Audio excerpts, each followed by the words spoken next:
Ouais, salut beau gosse. Et est-ce que tu es prêt pour cette dissertation qui commence? Parce que ouais mon pote, installe-toi confortablement, il va y avoir beaucoup de choses à dire, crois-moi. Les films d'horreur appartiennent à un genre qui est solide, et ils ont toujours réussi à se renouveler, malgré le fait qu'ils appartiennent à ce genre, l'un des genres les plus codifiés au monde. Cela commence avec des films de monstres, jusqu'à atteindre une mode des tueurs imprégnés d'une aura fantastique et surnaturelle, sans oublier la mode des slashers dans les années 2000. Et c'est une mode du slasher qui est en partie causée à cause de ce petit bâtard, je rigole pas, à cause de Scream, on s'est tapé tout un tas d'enfants indésirables, tout un tas d'avortons absolument dégueulasses, le genre a été explosé par ce type de film et ça fait plus de mal que de bien. Il ne faut également pas oublier la mode pour le paranormal avec des films comme Conjuring, Insidious et le populaire Paranormal Activity qui participent tous entièrement à cette vague. Et actuellement nous sommes dans une nouvelle vague, une nouvelle mode qui je trouve est très intéressante puisqu'on a des films d'horreur qui n'hésitent pas à se mélanger avec le fantastique et cette mode là elle est en partie causée par des séries comme Stranger Things qui ont un peu popularisé ce mélange là, également avec des films comme ça avec le clown Pennywise qui a été extrêmement populaire et forcément qui dit popularité dit bénéfice, dit argent et dit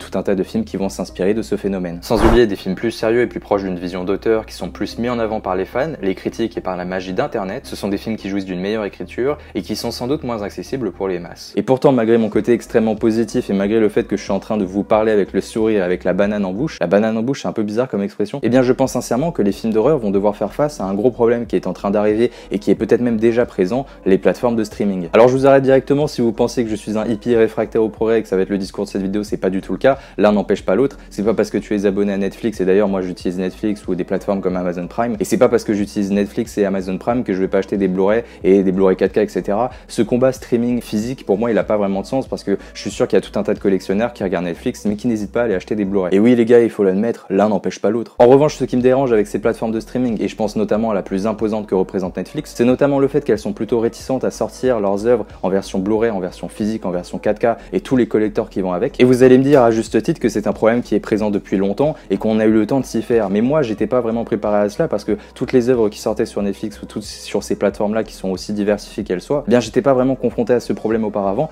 Mais dorénavant, ce problème-là, il va se diriger vers les films d'horreur et notamment parce que Netflix va faire des acquisitions de certaines œuvres. Et ça me pose problème parce que justement, je suis quand même un amoureux du cinéma horrifique et donc j'ai envie d'avoir des œuvres à la maison et de pouvoir en profiter dans les bonnes conditions. C'est pas pour rien qu'on achète un matos, du home cinéma, une télé 4K, etc. C'est pour en profiter et puis également avoir l'objet, avoir une collection, c'est quand même des choses qui sont très importantes. C'est notamment parce que ça va concerner les films d'horreur et le genre horrifique dans sa globalité. Je pense dernièrement à la trilogie Fear Street sortie sur Netflix où j'aurais adoré avoir une version officielle en support physique avec de beaux Blu-ray et des masters 4K à exposer dans la vitrine tout en permettant un visionnage dans de meilleures conditions. Mais bon, vous allez me dire que pour la saga Fear Street c'est pas si grave que ça et c'est vrai que c'est à juste titre, mais c'est plutôt pour ce qui arrive que j'ai mes inquiétudes. Ce qui arrive, c'est que des grosses franchises comme Massacre à la tronçonneuse commencent à être rachetées par des plateformes de streaming et en ce qui concerne Massacre à la tronçonneuse, le rachat a été effectué par la plateforme de Netflix. Ce qui signifie que pour le nouvel opus de Massacre à la tronçonneuse, nous n'aurons certainement pas le droit à une sortie en physique. C'est véritablement ici que le problème devient plus inquiétant et je parle même pas des séries comme Chucky ou encore le dernier film Paranormal Activity qui a été réservé à des plateformes de streaming, même si je pense que pour Paranormal Activity et Chucky on aura quand même des sorties physiques, ça me paraît évident,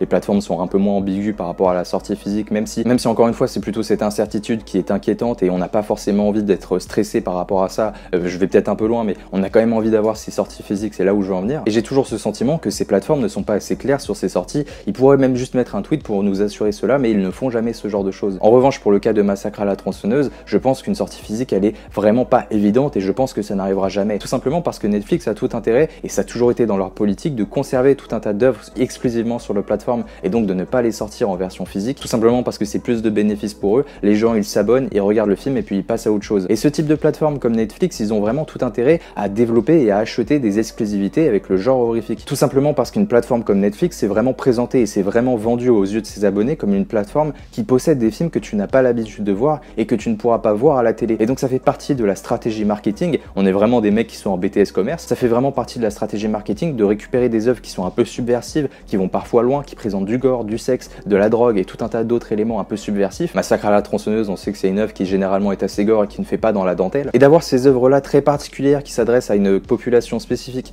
et qui font genre que ça s'adresse uniquement à des gens qui sont matures, alors qu'on sait que les films d'horreur, ça se destine en général pour certaines œuvres à des personnes matures, mais ça se destine aussi beaucoup et énormément aux jeunes qui ont envie de voir des expériences un peu horrifiques pour se faire peur entre copains, entre amis, appelez ça comme vous voulez. Et donc ça rejoint l'idée qu'ils ont tout intérêt de développer des exclusivités par rapport à ce genre de film qui fait partie de leur argument marketing. Et c'est là où je vous dis que l'avenir est sombre et que j'ai un côté un peu pessimiste parce que rien ne nous dit que ça ne va pas que commencer avec Massacre à la tronçonneuse et que ça ira pas plus loin avec la suite. Rien ne nous dit qu'on n'aura pas le retour de franchises horrifiques comme Hellraiser, comme Freddy, même si Hellraiser c'est déjà le cas, il y aura une série notamment qui va sortir, mais je pense notamment à Freddy, à Jason, rien ne nous dit que ces franchises-là vont pas être rachetées par des plateformes de streaming comme Netflix pour proposer des films exclusifs. Et donc déjà ça remet en doute notre certitude sur les sorties physiques, mais encore pire, ça remet en doute l'existence même des cinémas. Pas l'existence même des cinémas, les cinémas seront toujours présents, mais ça remet en cause de profiter d'expériences horrifiques qui vraiment prennent leur enjeu, leur plein cœur, vraiment leur substance originelle au cinéma. C'est important de voir des films d'horreur au cinéma, c'est là que ça prend toute son ampleur. Il y a quand même une différence entre regarder un film d'horreur sur Netflix et regarder un film d'horreur au cinéma. Le seul avantage, c'est que quand vous regardez Netflix, vous n'avez pas des spectateurs ou des jeunes qui cassent les couilles à foutre le bordel en salle. Ça au moins c'est plutôt un avantage et un bon argument, je dois l'admettre. Mais ça n'empêche pas qu'il y a quand même des séances qui se passent bien avec des films d'horreur notamment. Il faut quand même bien choisir ses horaires, etc.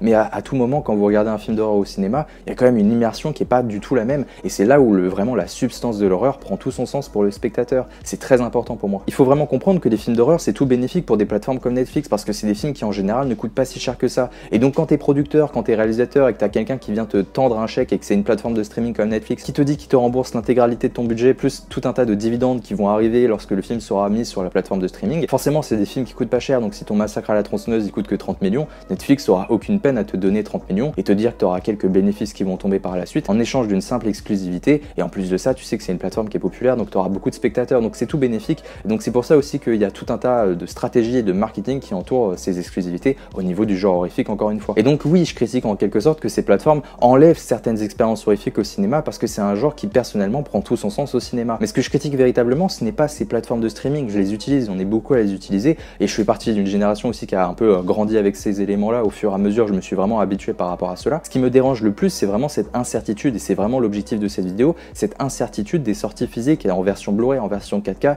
et tout un tas de collectors affiliés à des Blu-ray tout simplement. Si j'achète des films et notamment des films d'horreur en Blu-ray par rapport à ma collection, c'est pour pouvoir en parler, c'est pour pouvoir en faire des vidéos, mais également pour pouvoir le prêter à quelqu'un qui va être attiré par la jaquette, qui va me dire mais attends, mais c'est quoi ce film, ça a l'air absolument dingue. Je suis sûr que ça vous arrive souvent d'avoir des amis qui viennent à la maison, qui prennent ton Blu-ray, qui regardent la jaquette, qui te disent mais ça a l'air dingue, ça parle de quoi ce film, et d'avoir une version physique, ça permet de communiquer, de faire connaître le genre et donc de partager, avoir un dialogue et de partager tout simplement des passions qui sont communes entre deux individus. Ça me paraît être à la base de nos relations en fin de compte. Et quand cela concerne une simple trilogie comme Fear Street, déjà ça fait quand même chier parce qu'on aimerait bien avoir ça dans nos collections. Quand ça concerne des petites franchises horrifiques ou quand ça concerne des petits films à petit budget ou des films qui sont pas très connus, ok, il n'y a pas de souci, même si on aimerait bien avoir ce genre d'œuvre dans nos collections. Mais quand ça concerne des grosses franchises comme Massacre à la tronçonneuse et que on voit que les plateformes sont intéressées à d'autres franchises horrifiques, c'est là où je vous dis que l'avenir est sombre. Et là, j'aimerais bien avoir votre opinion par rapport à cela et ce que vous en pensez de tous ces éléments. En tout cas, j'espère que ma vidéo a été le plus compréhensible possible. J'espère que vous avez passé un bon moment en ma compagnie. N'hésitez pas à me partager votre opinion dans les commentaires, c'est sans doute la chose la plus importante. Et puis on passe au discours de propagande. N'hésitez pas à vous abonner, à liker, à activer la cloche. Et puis on se retrouve bientôt, c'est promis. Et aussi mes réseaux sociaux, n'hésitez pas à farfouiller un peu. Vous pouvez trouver les liens à venir discuter avec moi. Je suis assez ouvert à la discussion, donc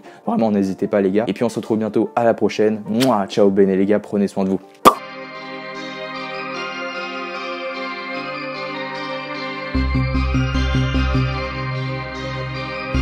Thank you.